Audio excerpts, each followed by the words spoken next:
Let me ask you something. What if you could build a multi-million dollar rental portfolio without quitting your job? What if you could invest out of state, even if you've never stepped foot in the market? And what if raising over $1 million in private money did not require begging or pitching or chasing anyone? Well, today's guest did exactly that. My guest and good friend and fellow mastermind member, Brian Waters, is a full time fire captain in Los Angeles, not a full time investor. And yet, in just 4 years, he has built a $4.5 million rental portfolio with 25 properties. Now, let that sink in. While working demanding shifts, while living in one of the most expensive cities in the country, he figured out how to consistently buy cash flowing rentals in other states and then turned around and started teaching other busy professionals how to do the exact same thing. Oh, and he's raised over $1 million in private money to help fund those deals. So if you've ever said to yourself, I don't have time, or I don't live in the right market, or I don't know where the money will come from, this episode is about to remove every one of those excuses. I'm Jay Conner, the Private Money Authority. This is Raising Private Money, and you're going to meet Brian Waters right after this. If you're a real estate investor and are wondering how to raise and leverage private money to make more profit on every deal, then you're in the right place.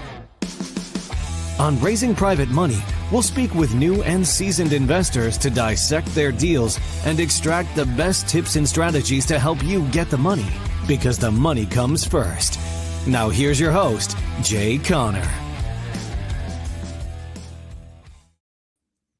Brian, welcome to the show, my friend. Thank you, Jay. It's so awesome and an honor to meet you. I met you in person, but I am so excited to be here. So thank you so much for having me. Well, we're excited to have you. Let's go ahead and dive right in. You are a full-time fire captain out there in Los Angeles. So let's start here. How in the world did you build a $4.5 million portfolio while working a demanding job like that?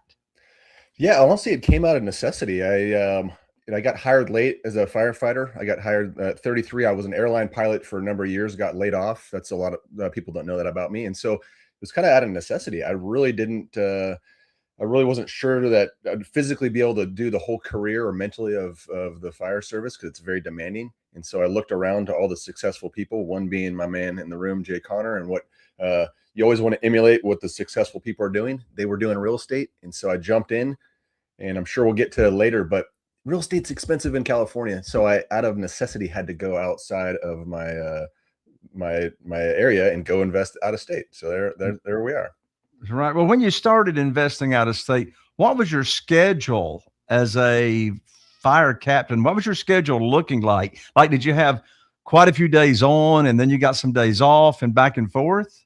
Yeah, I think we have the secret schedule that really, this is why I love teaching other first responders.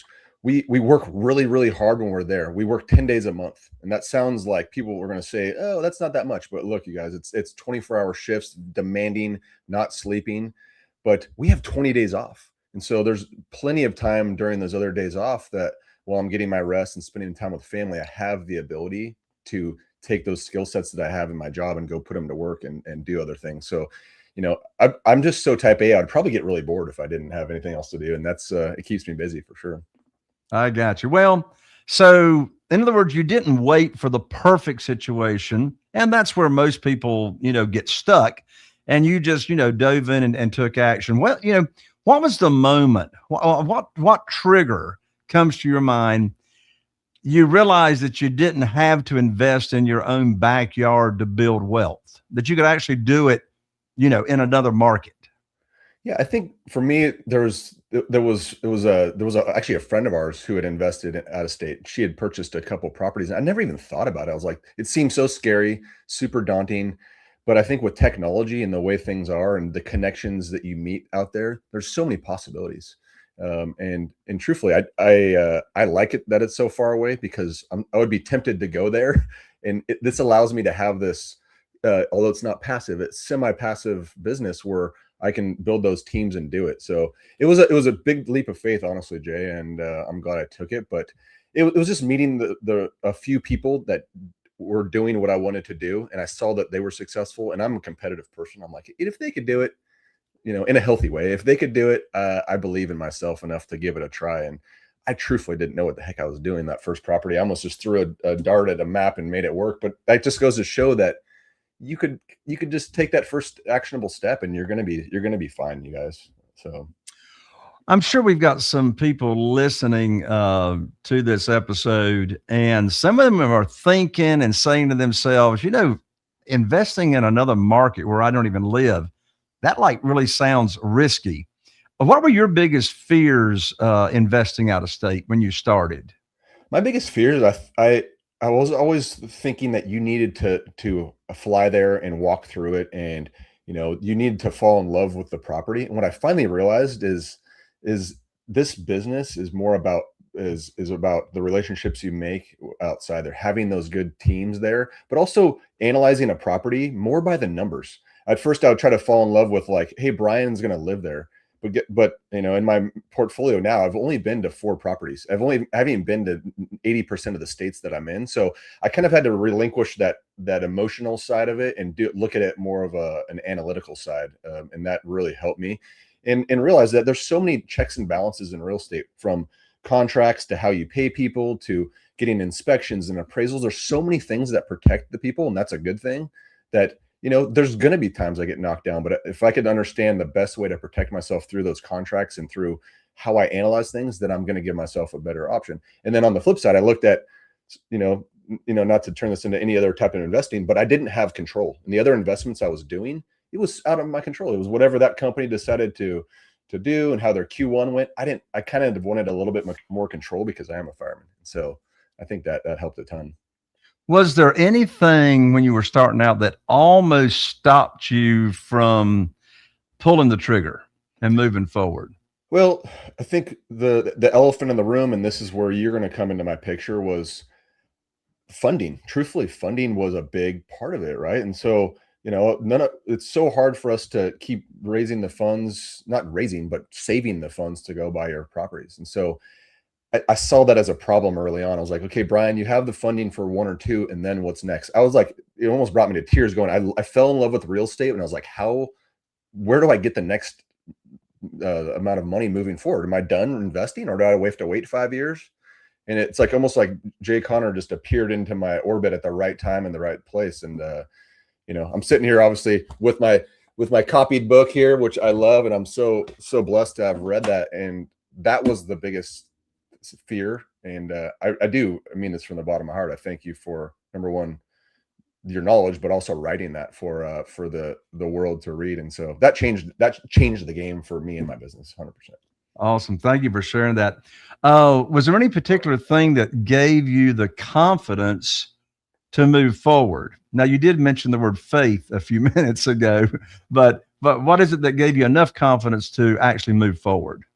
What I've realized is with real estate, even if it's not perfect, it's still great. I mean, we're so blessed in America. It's one of those things, being able to own properties and all that stuff. So for me, having a good W-2 job has been the backbone for me to be able to take a little bit of those risks.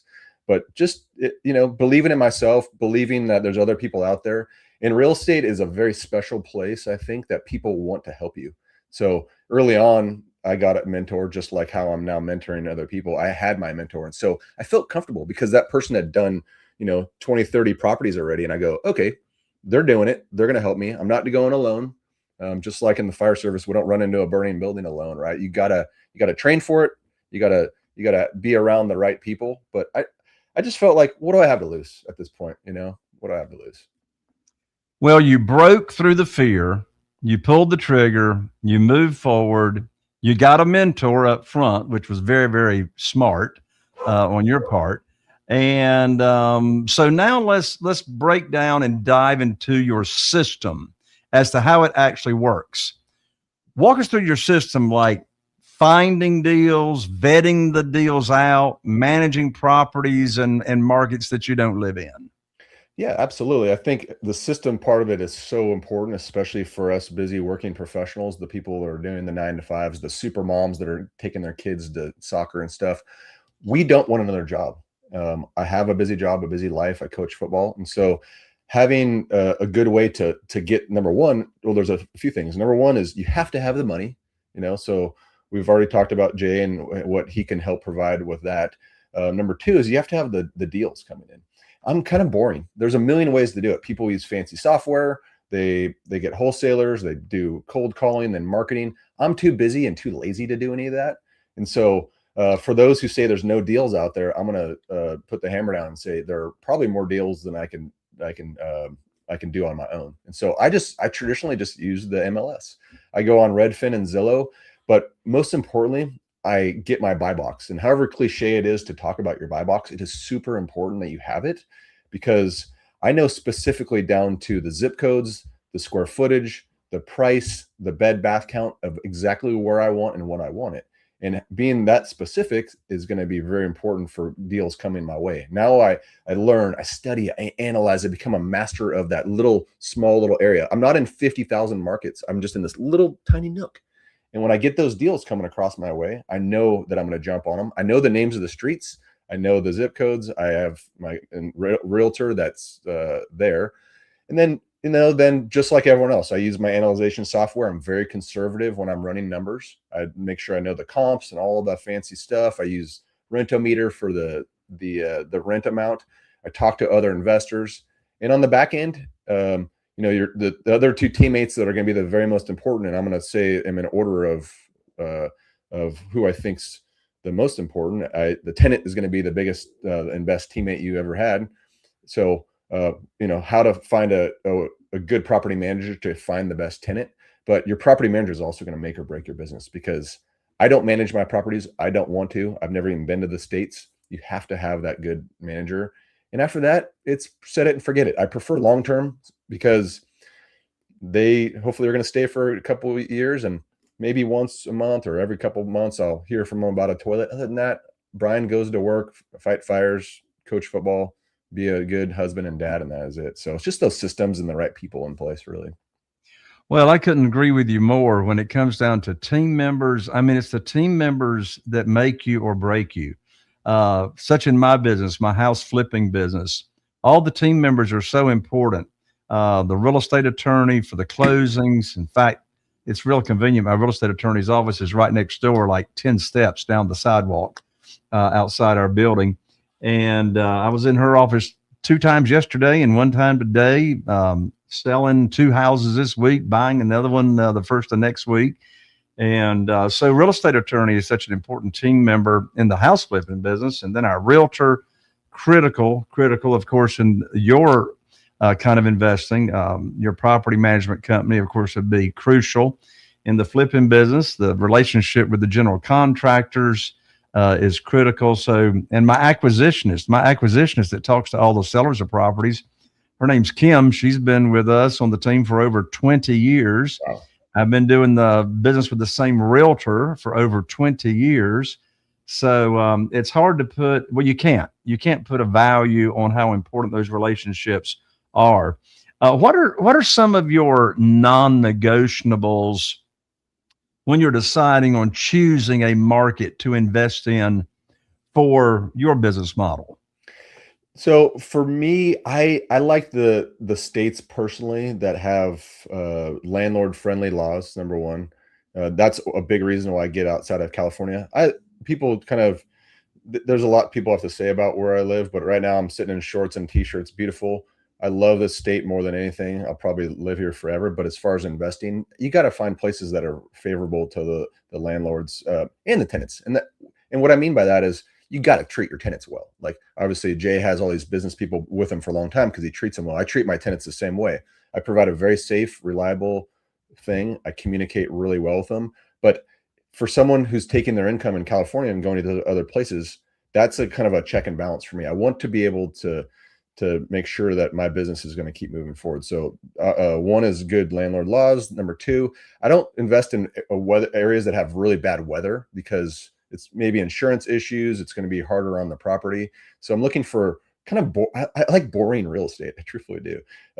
And our price point is markets that are under $200,000. That's just my personal preference. Reason being is if my tenant moves out in California, I'm on the hook for $5,000 mortgage until I find a tenant. That's going to wipe out a lot of Brian and the money I have. Where the mortgages in these states of Tennessee, Georgia, Alabama, they're $800, $900. I can go have a lemonade stand and be fine, right? So that's part of the risk mitigation that I do. And then places that have a lot of jobs. And then the last thing I'll say is I want to go where actually other investors are. However counterintuitive that might be. If other investors there, if Jay's there, obviously they know that they know something I don't. There's enough and it's plentiful for everyone, but where other people are brings in resources such as contractors and property managers and agents. I'm not going rural America or trying to recreate the wheel. I'm jumping on the tailcoat of someone like Jay who knows those areas. And I encourage my investors, Jay's investors, clients to do the same thing. We're out there providing all the hard work to get these areas. Just ask us. I'll be happy to tell you where I invest. It's not a secret. That makes a lot of sense, Brian. You have built your business here in just 4 years, 25 plus properties. What do you think? And you may know for sure, what did you do differently to build this in just 4 years? Say that the average investor doesn't do and stays stuck.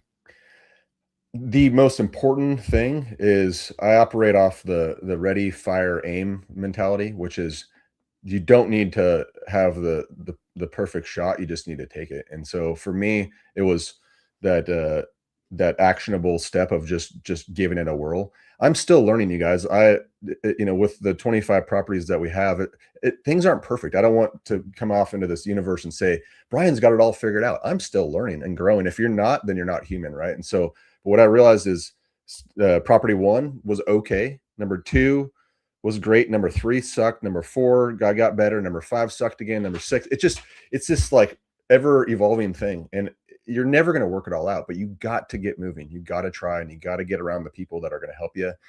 And I don't know. Maybe I don't care if everything's perfect. I just know that it's better than I was before. And that provides, and it's cool to see where the portfolio at is in 4 years. I'm like, man, this has really changed a lot for us, but just don't wait for perfection. It's never going to be there. Even on your 50th, it's not there. Just go. Yeah. It's like our good friend Tom Kroll says, in any kind of business, if you want to succeed, take massive imperfect action. That is it right there. Massive imperfect action. Do you think some real estate investors, when they're starting out, they just simply overcomplicate the process? I do. And the thing that I see even in my community is they'll get one little knockdown, like a toilet problem, and they're like, this real estate is so hard. I hate this. But you have to think of it like, think of your own home. If I'm not at Home Depot every other day because trying to fix something in my own house, or with your car getting oil changes, that's just part of the business. There's no perfect business out there. So yeah, I don't know. You just gotta take your lumps, have thick skin stuff. If it's going to bother you, then maybe real estate's not for you. So I get calls and I'm not happy with them all the time because I'm like, I got to do this or that, or I just did this and now I got to fix this. You have to analyze properties well enough, build your portfolio where you could start taking money from one property over to another, and everything's going to be okay. You guys, you just have to take a deep breath and you're going to get through the stuff. I guarantee it. Yeah. All right. So we got an overview of your strategy, the system, the process, how it works. So let's talk about the bottleneck that holds people up that you already mentioned, and that's raising private money. Thank you for the shout out about my best-selling book, Where to Get the Money Now. How did you go? There it is. How did you go from not having all the capital you needed to raising over $1 million so far in private money to help you fund these deals? I'm excited to share an update, by the way. It is now 1.5 million. Thank you very much. Oh, congratulations. Thank you. So it's a tough conversation because I'll get some brand new investors coming in and they're like, I want to raise private money. And I had to put myself in the shoes of the people that you're asking or you're trying to partner with. if I came to you, Jay, and I had zero experience, I'm like, hey, Jay, can I borrow $1 million? And they're like, well, tell me your experience level. I'm like, I don't know. I just saw this guy on YouTube. I want to learn how to do it. So for me, it truthfully happened organically. And so as I started to get under property 1, 2, and 3, my mentor at the time said something that I really, really, really feel that's important. And I hope that people are going to listen to this conversation. Get your document your journey early. So I'm on social media. It is embarrassing, you guys. Every time I hit send, I want to crawl under their bed and just hide.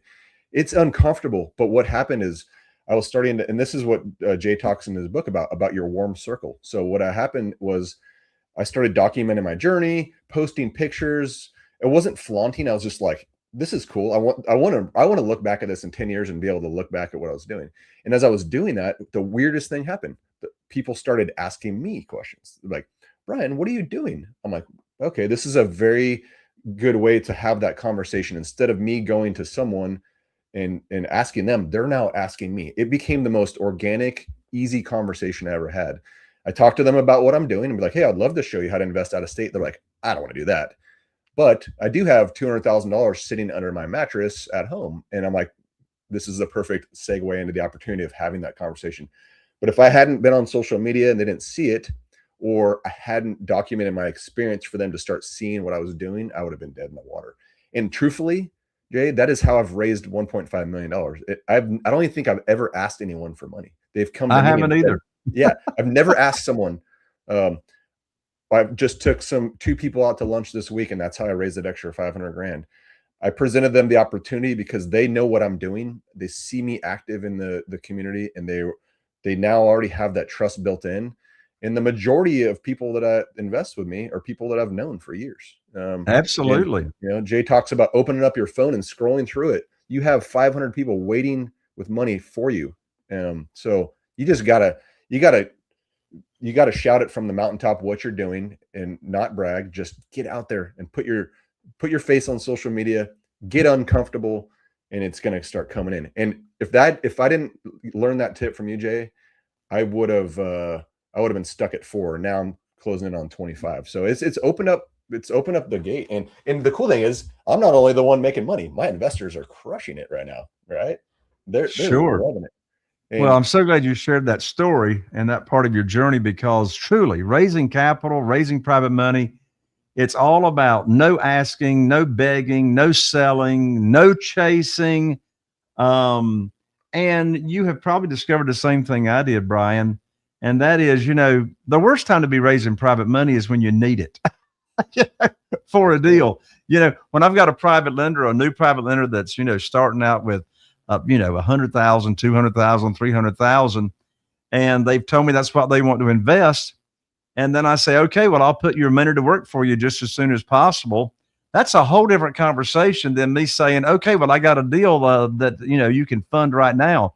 But when I call them up 2 weeks later, 3 weeks later, then there's no desperation, because, desperation does have a smell to it. Right. Absolutely. And so, so I come across and you come across to your private lenders as serving them and delivering for them.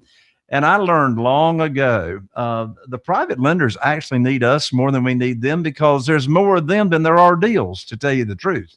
And so it's really all about creating win-win relationships and, get rid of that mentality of having to chase the money.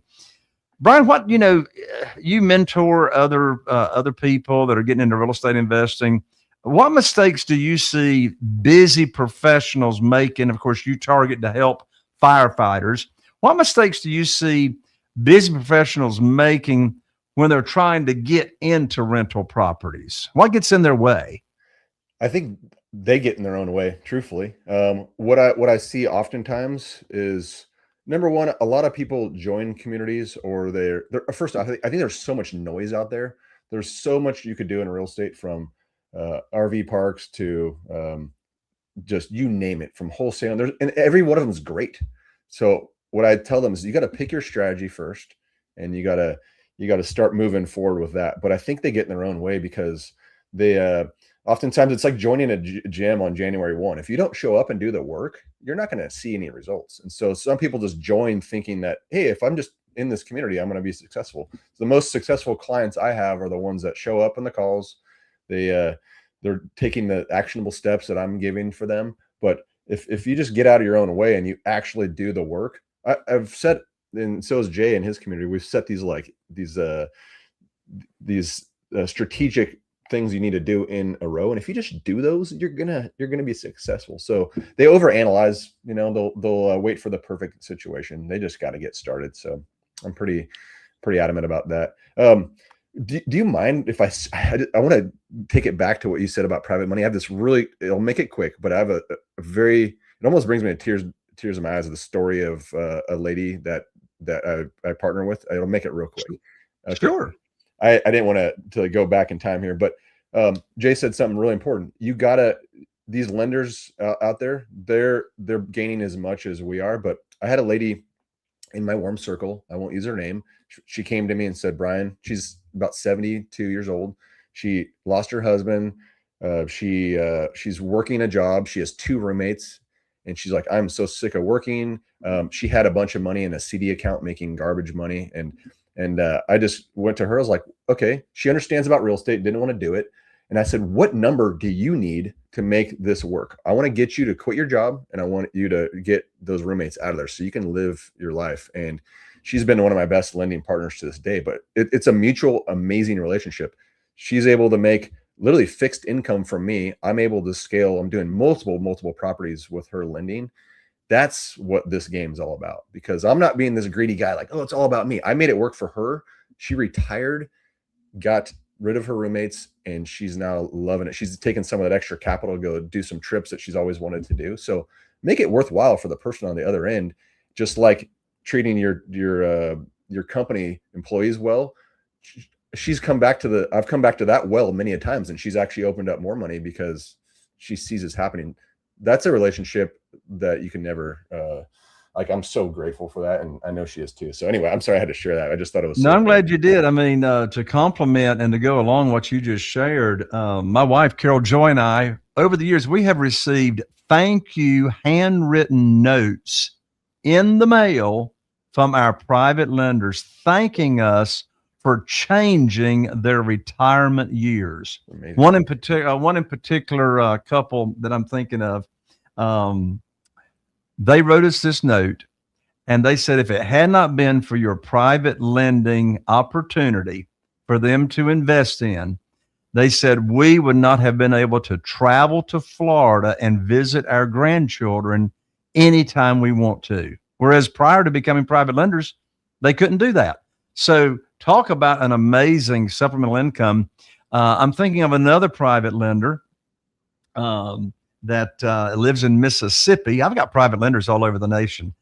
I'm thinking of another private lender that I had Brenda, my office manager, just pull the numbers. She has made from my company in private money interest $578,000. Oh my gosh! Wow. In interest, since she and her husband became a private lender, and I mean, that's sort of transforming, right? Yeah, it is. $578,000 paid to a private lender.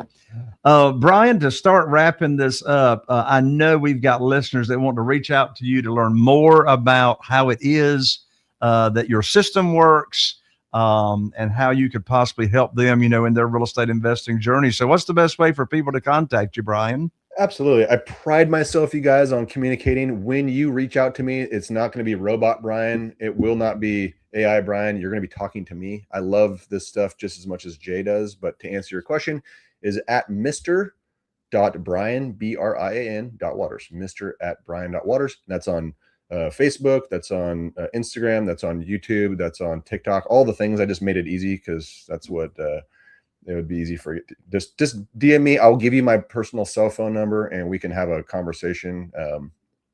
Yeah, that's simple enough. Yes. Yeah. So you're listening to this show, DM Brian, his handle at Mr. Brian with an I, BRIAN.Waters. And yeah, he'll give you his personal cell phone number and y'all can have a great conversation. Brian, thank you so much for joining me on Raising Private Money. Absolutely, Jay. Honestly, it's a privilege of my life. It's not often you get to get into someone's orbit 4 years ago, read their book. And I mean this from the bottom of my heart. I met you recently in person, and you're about as authentic of a human as I've met. And for those that are curious about it, get in Jay's world, please. It could change your life like it did me. So I cannot wait to see you again in Nashville. And I mean, it's just an honor, man. I'm so grateful. So thank you. Well, I appreciate you so much, Brian. And since you've talked about my book so much, we might as well remind the audience how they can get my book for free. The name of the book is Where to Get the Money Now, all about raising private money. Very, very easy to understand. And just cover shipping and handling. You can pick it up at www.jayconner.com/book. That's jayconner.com/book. I'll autograph it and we will rush deliver it right on out to you. Well, let me leave you with this. If Brian can build a $4.5 million portfolio while working full time, then let me ask you, what's really holding you back? Well, I can tell you, it's not your job, it's not your market, and it's definitely not the money when you know how to raise the private money. It's just that you hadn't seen the path clearly until today. So here's what I want you to do right now.